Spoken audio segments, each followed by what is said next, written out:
guys, Coach Devin here with you today. Got a couple drills to help improve your handstand holds. These are going to be some simple exercises that you can execute with something like a med ball, a D ball, even a light bumper plate. These are going to be some drills that are going to help develop coordination of and balance of both your hands and your wrists and kind of what's going on with those actions. So this is going to be great for helping to develop any of your gymnastics exercises, but specifically those handstand holds or handstand push-up variations, handstand walks, any of that stuff can definitely benefit from what I'll show you today. So let's take a look.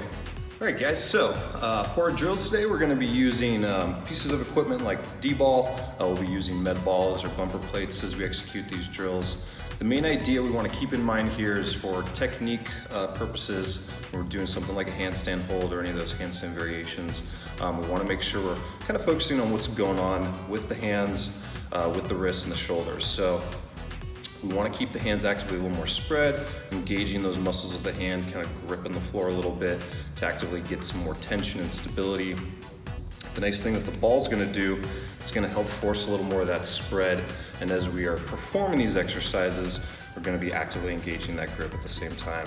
So that's going to help you feel the hand and what it should be doing more or less when you're performing those actions, getting a little more fine-tuned calibration of what's going on with those wrist muscles. And then as we're doing these drills as well, the final thing, the shoulders, we're going to be focusing on external rotation. So you hear this word a lot, especially in CrossFit with a lot of our exercises that we focus on, that idea of twisting those armpits forward if it's with a barbell.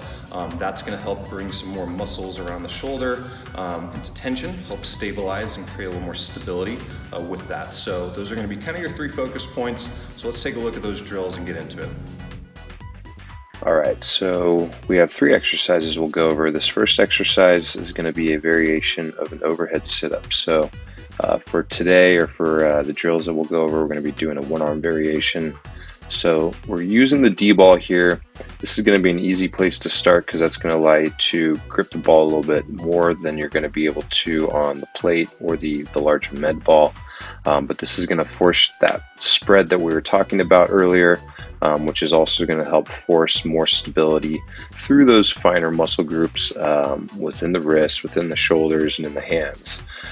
So heavy loading isn't necessarily needed to achieve what we're looking for out of this. We're definitely looking for more control. As you can tell, I'm slowing it down quite a bit with the sit-ups, trying to maintain a hollow position through the lower body, so that we're getting that carryover to our other gymnastics exercises and just getting more muscle groups involved. So with the second exercise, we're looking at the Turkish Getup. This is just a normal Turkish Getup variation, just using some different pieces of equipment, again with the D-ball, the med ball, and the plate. And same idea here. So we're just taking a different action. We're kind of making this a little bit more complex, so it's going to make it a little more demanding from a coordination, balance standpoint. So this will challenge your body a bit more, and this you could say would be a little bit more of a progression from the overhead sit-up once you've kind of mastered that pretty well. So even if you have a Turkish Getup down, doing it with these pieces of equipment can definitely prove to be a little bit more challenging and a good way to switch things up just in general also. But same rules apply. We want to make sure that we're slowing things down, focusing on the stability, making sure we're activating the hand and the wrist and keeping a little more active grip at the same time. And that's what we're going to then try to carry over into our handstand push-ups. Last one here, the windmill, same thing, a little bit more of a hip hinge action. We're just mixing up the stimulus to try to trick the body and challenge it in different ways, all right? So we've gone over the technique, we've gone over the drills. How do we take that information and put it together to make sure that we're taking our handstand from looking like this to a little more like this?